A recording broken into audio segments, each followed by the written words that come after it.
ನಮಸ್ಕಾರ ಸ್ನೇಹಿತರೆ, welcome to spiritual ಅಲ್ಕಮಿ 7 Kannada. ನಾನು ತ್ರಿವೇಣಿ, ಹೋಪನೋಪನೋ ಹೀಲರ್ ಮತ್ತು ಲೈಫ್ ಕೋಚ್. ಇತ್ತೀಚೆಗೆ ನಾನು ಕಂಡಂಥ ಕಾಮನ್ ಪ್ರಾಬ್ಲಮ್ಸ್ ಏನು ಅಂತ ಅಂದರೆ, ತುಂಬ ಜನರಲ್ಲಿ ಭಯ, ಏನೋ ಒಂಥರ ಆತಂಕ ಕೂಡ್ಕೊಂಡ ಭಯ. ಏನು ನೋಡಿದ್ರೂ ಭಯ, ಹೊಸಬರ ಜೊತೆ ಮಾತಾಡಬೇಕಂದ್ರೂ ಭಯ, ಒಂದು ಫಸ್ಟ್ ಫ್ಲೋರ್ ಅಥವಾ ಸೆಕೆಂಡ್ ಫ್ಲೋರಿಂದ ನೋಡಬೇಕಂದ್ರೂ ಭಯ, ಗಾಡಿ ಓಡಿಸ್ಬೇಕಂದ್ರೂ ಭಯ, ಒಂಥರ ನಡುಗ್ತಾ ಇರ್ತಾರೆ, ಬೆವರ್ತಾ ಇರ್ತಾರೆ ಏನು ಮಾಡಬೇಕಂದ್ರು. ಸೊ ಈ ಭಯ, ಈ ಥರದ್ದು ಎಲ್ಲಿಂದ ಬರುತ್ತೆ, ಯಾಕೆ ಬರುತ್ತೆ? ಸೊ ಆ ಭಯ ಒಳಗಿರೋಷ್ಟ್ರವರೆಗೂ ಅವರಲ್ಲಿ ಆತಂಕ, ಉದ್ವೇಗ, ಈ ಖಿನ್ನತೆ, ಇಂಥ ಎಮೋಷನ್ಸ್ ಎಲ್ಲ ಜಾಸ್ತಿ ಬರ್ತಾ ಇರುತ್ತೆ. ಇದು ಎಲ್ಲಿಂದ ಬರ್ತಾ ಇದೆ? ನಿಮ್ಮ ಇನ್ನರ್ ಚೈಲ್ಡಿಂದ. ಇನ್ನರ್ ಚೈಲ್ಡಲ್ಲಿ ಎಲ್ಲಿಂದ ಬಂತು? ನೀವು ಚಿಕ್ಕ ವಯಸ್ಸಲ್ಲಿದ್ದಾಗ ಏನೇನು ನೋಡಿದ್ರೋ, ಏನೇನು ಕೇಳಿಸ್ಕೊಂಡ್ರೋ, ಏನೇನು ಮುಟ್ಟಿದ್ರೋ, ಏನೇನು ಫೀಲ್ ಮಾಡಿಕೊಂಡ್ರೋ, ಅದರ ಪ್ರಭಾವನೇ ಇದು. ಹೇಗೆ ಅಂದರೆ, ನೀವು ಚಿಕ್ಕವರಿದ್ದಾಗ ನಿಮ್ಮ ಸುತ್ತಮುತ್ತಲೂ ಯಾರೋ ಜಾಸ್ತಿ ಯಾವುದಾದ್ರೂ ಒಂದು ವಿಷಯದ ಬಗ್ಗೆ ಹಾರರ್ ಕಥೆಗಳು ಮಾತಾಡೋದು, ಈ ಥರ ನಿಮ್ಮನ್ನು ಜಾಸ್ತಿ ಹೆದರಿಸೋದು, ಈ ಥರ ಎಲ್ಲ ಮಾಡ್ತಿದ್ದಾಗ ಕೂತ್ಕೊಳ್ಳುತ್ತೆ ನಿಮ್ಮಲ್ಲಿ ಇನ್ನರ್ ಚೈಲ್ಡಲ್ಲಿ. ಅಥವಾ ನಿಮ್ಮ ಜೊತೆ ಯಾರೋ ಮಾತಾಡುವಾಗಲೇ ಜಾಸ್ತಿ ನಿಮ್ಮನ್ನು ಬೈಯೋದು, ಹೆದರ್ಸೋದು, ಈ ಥರ ಹೊಡೆಯೋದು, ಈ ಥರದ್ದೆಲ್ಲ ಮಾಡ್ತಿದ್ರು ಆವಾಗಲೂ ನಿಮ್ಮ ಇನ್ನರ್ ಚೈಲ್ಡಲ್ಲಿ ಇದೆಲ್ಲ ಕೂತಿರುತ್ತೆ. ನೀವೇನೋ ಮುಟ್ಟಿದಾಗ ಅಥವಾ ನಿಮ್ಮ ಮೈ ಮೇಲೆ ಏನೋ ಬಿದ್ದಾಗ ಕೂಡ ಈ ಥರದ್ದೆಲ್ಲ ಆಗುತ್ತೆ. ಸೊ ನಾವು ಚಿಕ್ಕ ವಯಸ್ಸಲ್ಲಿ ಬೇರೆಯವರಿಂದ ಕೇಳಿಸ್ಕೊಂಡಿದ್ದು, ನಾವು ಮಾತಾಡಿದ್ದು, ನಾವು ಕಣ್ಣಲ್ಲಿ ನೋಡಿದ್ದು, ಈ ಥರದ್ದೆಲ್ಲ ಬಂದು ನಮ್ಮ ಇನ್ನರ್ ಚೈಲ್ಡಲ್ಲಿ ಕೂತ್ಕೊಂಡು ಪ್ರೋಗ್ರಾಮ್ ಆಗಿಬಿಟ್ಟಿರುತ್ತೆ. ಈಗ ಹೇಗೆ ನೀವು ಲ್ಯಾಪ್ಟಾಪನ್ನು ನೀಟಾಗಿ ಸರಿ ಮಾಡಬೇಕು ಅಂದರೆ ಅದನ್ನು ಪ್ರೋಗ್ರಾಮ್ ಎಲ್ಲ ಮಾಡಿದ್ಮೇಲೆ ಅಲ್ವಾ ಅದು ವರ್ಕ್ ಆಗೋದು. ಆ ರೀತಿ ನಮ್ಮ ಇನ್ನರ್ ಚೈಲ್ಡಲ್ಲಿ ಅದು ಪ್ರೋಗ್ರಾಮ್ ಆಗಿ ಕೂತ್ಬಿಟ್ಟಿದೆ. ಈಗ ಅದರಿಂದನೇ ಇವತ್ತು ಲೈಫಲ್ಲಿ ಏನಾಗ್ತಿದೆ, ಒಳಗೆ ಎಲ್ಲೋ ಭಯ ಅನ್ನೋದು ಇರೋದ್ರಿಂದನೇ ನಾವು ಹೆದರ್ಕೊಳ್ಳೋ ಅಂಥ ಸನ್ನಿವೇಶಗಳನ್ನೇ ತಂದುಕೊಡ್ತಾ ಇರುತ್ತೆ ಲೈಫಲ್ಲಿ. ಈಗ ನಮ್ಮ ಜೀವನದಲ್ಲಿ ಏನು ನಡೀತಾ ಇದೆಯೋ ಅದಕ್ಕೆ ನಮ್ಮ ಜೀವನದಲ್ಲಿ ಯಾರ್ಯಾರು ಇದ್ದಾರೋ ಅವ್ರ ಮೇಲೆ ಬ್ಲೇಮ್ ಮಾಡ್ತಾ ಇರ್ತೀವಿ, ಹೊಣೆ ಹಾಕ್ತಾ ಇರ್ತೀವಿ. ಅಥವಾ ಯಾವ್ಯಾವ ಸಂದರ್ಭ ಏನೇನು ಪರಿಸ್ಥಿತಿಗಳು ಎದುರಾಗ್ತಿರುತ್ತೋ ಆ ಪರಿಸ್ಥಿತಿಗಳ ಮೇಲೆ ಬ್ಲೇಮ್ ಮಾಡ್ತಾ ಇರ್ತೀವಿ. ಅದರಿಂದ ಹೇಗಾಯಿತು, ಇದರಿಂದ ಹೇಗಾಯಿತು ಅಂತೆಲ್ಲ. ಯಾವುದರಿಂದನೂ ಅಲ್ಲ, ಎಲ್ಲ ಆಗಿರೋದು ನಿಮ್ಮಿಂದಾನೇ. ನೀವಾಗಿ ತಂದುಕೊಂಡಿರೋದು, ನಿಮ್ಮ ಇನ್ನರ್ ಚೈಲ್ಡಲ್ಲಿ ಸೇವ್ ಮಾಡ್ಕೊಂಡಿರೋದು. ಇನ್ನರ್ ಚೈಲ್ಡಲ್ಲಿ ಏನೇನು ಡೇಟಾ ಸೇವ್ ಆಗಿರುತ್ತೋ ಅದೇ ನಮ್ಮ ಜೀವನದಲ್ಲಿ ನಮಗೆ ಕಾಣಿಸ್ತಾ ಇರುತ್ತೆ, ಎದುರಾಗ್ತಾ ಇರುತ್ತೆ. ಅಲ್ಲಿ ಕೋಪ ಏನಾದರೂ ಜಾಸ್ತಿ ಇದ್ದಾಗ ಚಿಕ್ಕ ವಯಸ್ಸಿಂದ ನಮ್ಮಲ್ಲಿ ವಿಪರೀತ ಕೋಪ ಇರುತ್ತೆ. ಎಲ್ಲರ ಮೇಲೆ ಕೂಗಾಡ್ತಾ ಇರ್ತೀವಿ, ಎಲ್ಲರೂ ನಮ್ಮ ಮೇಲೆ ಕೂಗಾಡ್ತಾ ಇರ್ತಾರೆ. ಕೋಪ ಬರುವಂಥ ಸಂದರ್ಭಗಳೇ ನಮ್ಮ ಕಣ್ಮುಂದೆ ಬರ್ತಾ ಇರುತ್ತೆ. ನಾವೇ ಅದನ್ನು ಅಟ್ರ್ಯಾಕ್ಟ್ ಮಾಡ್ತಾ ಇದ್ದೀವಿ, ಕೋಪ ಬರುವಂಥ ಸಂದರ್ಭಗಳನ್ನು, ಮನುಷ್ಯರನ್ನು. ನಿಮ್ಮಲ್ಲಿ ಏನಾದರೂ ಭಯ ಅನ್ನೋದು ಜಾಸ್ತಿ ಇದ್ದರೆ ಆ ಭಯ ಆಗುವಂಥದ್ದೇ, ಹೆದರಿಕೆ ಜಾಸ್ತಿ ಆಗುವಂಥದ್ದೇ ಎಲ್ಲ ಎದುರಾಗ್ತಾ ಇರುತ್ತೆ. ಸೊ ಇಲ್ಲಿ ಏನಿದೆಯೋ ಅದೇ ಇಲ್ಲಿ ಕಾಣಿಸ್ತಾ ಇರುತ್ತೆ. ಸೊ ಇಲ್ಲಿ ಕ್ಲಿಯರ್ ಮಾಡಿಕೊಂಡ್ರೆ ಇಲ್ಲಿ ಸರಿ ಹೋಗುತ್ತೆ. ಅರ್ಥ ಆಯ್ತಲ್ವಾ? ಇವಾಗ ಇಲ್ಲಿ ಹೇಗೆ ಸರಿ ಮಾಡ್ಕೊಳ್ಳೋದು? ನಮ್ಮ inner child, first of all inner child ಜೊತೆ ನಾವು ಕನೆಕ್ಟ್ ಆಗಬೇಕು. ಡಿಸ್ಕನೆಕ್ಟ್ ಆಗಿರೋದ್ರಿಂದನೇ ಈ ಥರ ಪ್ರಭಾವಗಳೆಲ್ಲ ಬೀರ್ತಾ ಇರೋದು. ಫಸ್ಟ್ ಇನ್ನರ್ ಚೈಲ್ಡ್ಗೆ ಕನೆಕ್ಟ್ ಆಗಬೇಕಂದ್ರೆ ನಿಮ್ಮ ಇನ್ನರ್ ಚೈಲ್ಡ್ಗೆ ಒಂದು ಮುದ್ದಾದ ಹೆಸರಿಡಿ. ಚಿನ್ನು, ಮುದ್ದು, ಬಂಗಾರಿ ಅಂತೆಲ್ಲ ನಿಮ್ಗೆ ಏನು ಬೇಕೋ ಆ ಹೆಸರಿಟ್ಕೊಳ್ಳಿ. ಹೆಸರಿಟ್ಕೊಂಡ್ಮೇಲೆ ಅದಕ್ಕೊಂದು ಲೆಟರ್ ಬರೀರಿ. ಮೈ ಡಿಯರ್ ಇನ್ನರ್ ಚೈಲ್ಡ್ ಬ್ರ್ಯಾಕೆಟಲ್ಲಿ ಹೆಸರು. ಫಸ್ಟ್ ಹೆಸರಿಟ್ಕೋಬೇಕಂದ್ರೆ ಏನು ಮಾಡಬೇಕು ಹೇಳಿ? ಜಸ್ಟ್ ಕಣ್ಣು ಮುಚ್ಕೊಂಡು ನಿಮ್ಮ ಇನ್ನರ್ ಚೈಲ್ಡ್ ನಿಮ್ಮ ಮುಂದೆ ಇದೆ, ಒಂದು ಪುಟ್ಟ ಮಗು, ನಿಮ್ಮ ಇನ್ನರ್ ಚೈಲ್ಡ್ ಮುದ್ದಾದ ಮಗು ನಿಮ್ಮ ಮುಂದೆ ಇದೆ ಅಂತ ಅಂದ್ಕೊಂಡು ಅದಕ್ಕೆ ಮೈ ಡಿಯರ್ ಇನ್ನರ್ ಚೈಲ್ಡ್, ಇವತ್ತು ನಾನು ನಿಂಗೊಂದು ಹೆಸರು ಕೊಡ್ತಾ ಇದ್ದೀನಿ, ಈ ಹೆಸರು. ಮೈ ಡಿಯರ್ ಇನ್ನರ್ ಚೈಲ್ಡ್, ನಿನ್ನ ಹೆಸರು ಇದು.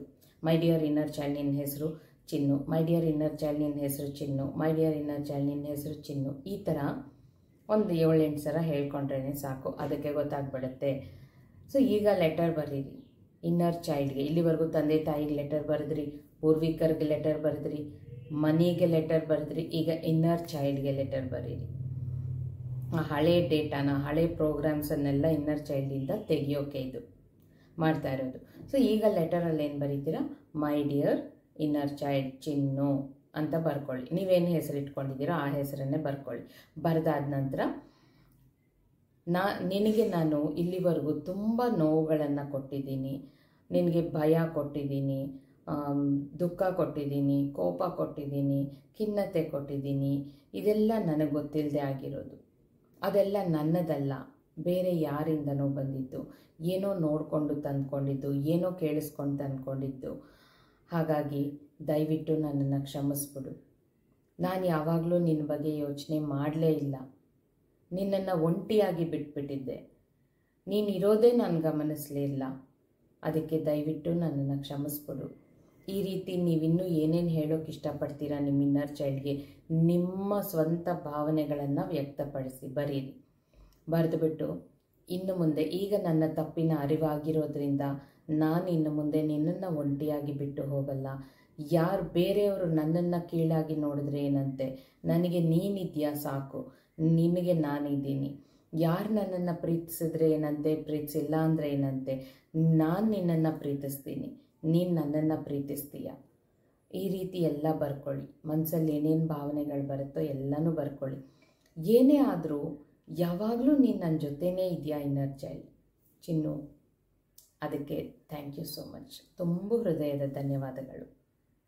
ನಾನು ನಿನ್ನನ್ನು ಇನ್ಮೇಲೆ ಅತಿಯಾಗಿ ಪ್ರೀತಿಸ್ತೀನಿ.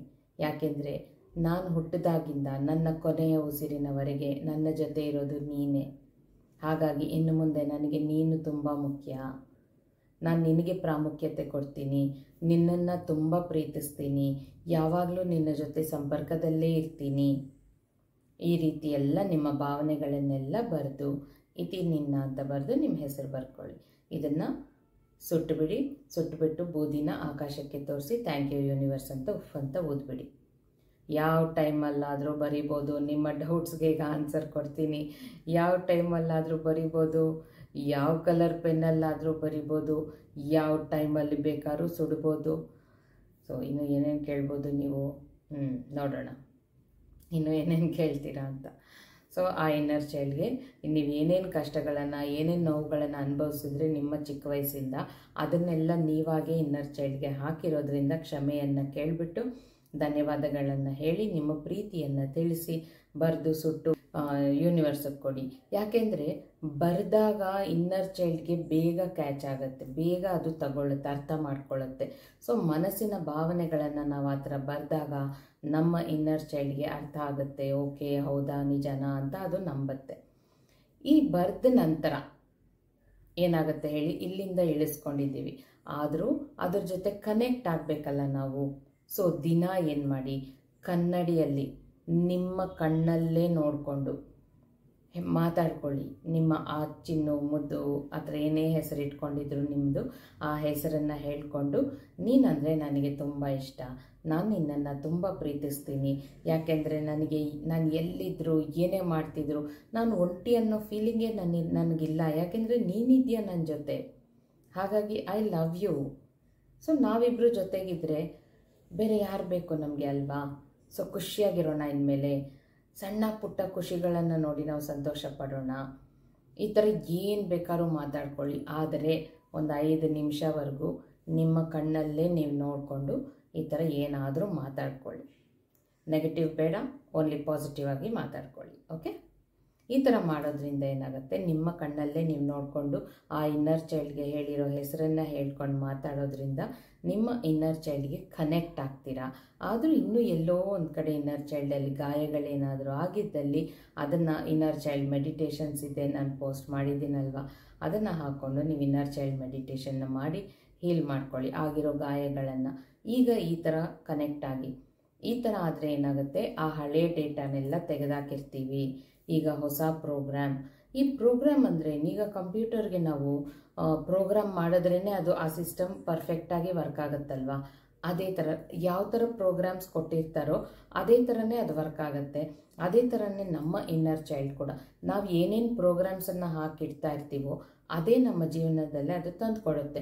ಸೊ ಇಲ್ಲಿವರೆಗೂ ನಮ್ಗೆ ಗೊತ್ತಿದ್ದೋ ಗೊತ್ತಿಲ್ಲದೇನೋ ಏನೆಲ್ಲ ನೆಗೆಟಿವಿಟಿನ ಹಾಕ್ಕೊಂಡಿದ್ದೀವಿ, ಅದನ್ನು ಈಗ ನಾವು ತೆಗೆದಾಕ್ತಾ ಇದ್ದೀವಿ.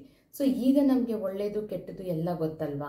ಸೊ ಇನ್ನು ಮುಂದೆ ಅದಕ್ಕೆ ಯಾವ ನೆಗೆಟಿವಿಟಿ ಹಾಕದೆ ಬರೀ ಪಾಸಿಟಿವಿಟಿನೇ ಹಾಕ್ಕೊಂಡು ಅದನ್ನು ಪ್ರೀತಿಸ್ಕೊಂಡು ಇದ್ದಾಗ ಏನಾಗುತ್ತೆ, ಅದು ಆ ಪ್ರೀತಿ, ಸುಖ, ನೆಮ್ಮದಿ, ಸಂತೋಷ ಈ ಥರ ನಾವು ಫೀಲ್ ಮಾಡುವಂಥ ಸಂದರ್ಭಗಳನ್ನೇ ತಂದುಕೊಡುತ್ತೆ ಲೈಫಲ್ಲಿ. ಮಾಡಿ ಇದನ್ನು ಮಾಡಿ ಒಂದು ವಾರವರೆಗೂ ಈ ಥರ ಮಾಡಿ ಫಸ್ಟ್ ಲೆಟರ್ ಬರೆದು ಸುಟ್ಟುಬಿಡಿ. ಆಮೇಲೆ ಡೈಲಿ ಮಿರರಲ್ಲಿ ನೋಡಿಕೊಂಡು ನಿಮ್ಮ ಪೆಟ್ ನೇಮ್ ಹೇಳಿಕೊಂಡು ಇನ್ನರ್ ಚೈಲ್ಡ್ ಜೊತೆ ಮಾತಾಡಿಬಿಟ್ಟು ಖಂಡಿತ ಚೇಂಜ್ ಅಂತೂ ಆಗೇ ಆಗುತ್ತೆ. ಏನು ಚೇಂಜ್ ಆಯಿತು ಅಂತ ಬನ್ನಿ ಇಲ್ಲಿ ಕಮೆಂಟಲ್ಲಿ ಶೇರ್ ಮಾಡಿ, ಖುಷಿ ಪಡೋಣ ಎಲ್ಲರೂ ನೋಡಿಕೊಂಡು, ಓಕೆನಾ? ಸೊ ಇದು ಇನ್ನರ್ ಚೈಲ್ಡ್ನ ಕತೆ. ಸೊ ಈಗ ನಿಮ್ಮ ಲೈಫಲ್ಲಿ ಏನೆಲ್ಲ ಪ್ರಾಬ್ಲಮ್ಸ್ ಆಗ್ತಿದೆಯೋ ಅದೆಲ್ಲದಕ್ಕೂ ರೀಸನ್ನೇ ಇದು. ನಿಮ್ಮ ಬಾಲ್ಯದಿಂದ ನೀವು ಕೇಳಿದ್ದು, ನೋಡಿದ್ದು, ಫೀಲ್ ಮಾಡ್ಕೊಂಡಿದ್ದು, ಅದರ ಪ್ರಭಾವನೇ ಈಗಿರೋದು. ಅದನ್ನು ಚೇಂಜ್ ಮಾಡಬೇಕು ಅಂದರೆ ಈಗ ಹೇಳಿರೋ ಇದನ್ನು ಖಂಡಿತ ಮಾಡಿ. ಇದನ್ನು ಮಾಡಿ ಎಲ್ಲರೂ ನಿಮ್ಮ ಇನ್ನರ್ ಚೈಲ್ಡ್ಗೆ ಬರೀ ಆನಂದ, ಒಳ್ಳೆ ಆರೋಗ್ಯ, ಒಳ್ಳೆ ಆನಂದ, ಸಕಲ ಸೌಭಾಗ್ಯ ಎಲ್ಲ ಪಡ್ಕೊಳ್ಳೋ ಥರ ನಿಮ್ಮ ಇನ್ನರ್ ಚೈಲ್ಡ್ನ ರೆಡಿ ಮಾಡ್ಕೊಳ್ಳಿ. ಸೊ ಎಲ್ಲರೂ ಖುಷಿಯಾಗಿ ನಗ್ನಗ್ತಾ ಸಂತೋಷವಾಗಿರಿ. ಸೊ ಇಲ್ಲಿಗೆ ನನ್ನ ಮಾತುಗಳನ್ನು ಮುಗಿಸ್ತಾ ಇದ್ದೀನಿ. ಇಷ್ಟೊತ್ತು ನನ್ನ ಮಾತುಗಳನ್ನು ತಾಳ್ಮೆಯಿಂದ ಕೇಳಿಸ್ಕೊಂಡ ಪ್ರತಿಯೊಬ್ಬರಿಗೂ ತುಂಬ ಹೃದಯದ ಧನ್ಯವಾದಗಳು. Thank you so much. Love you all.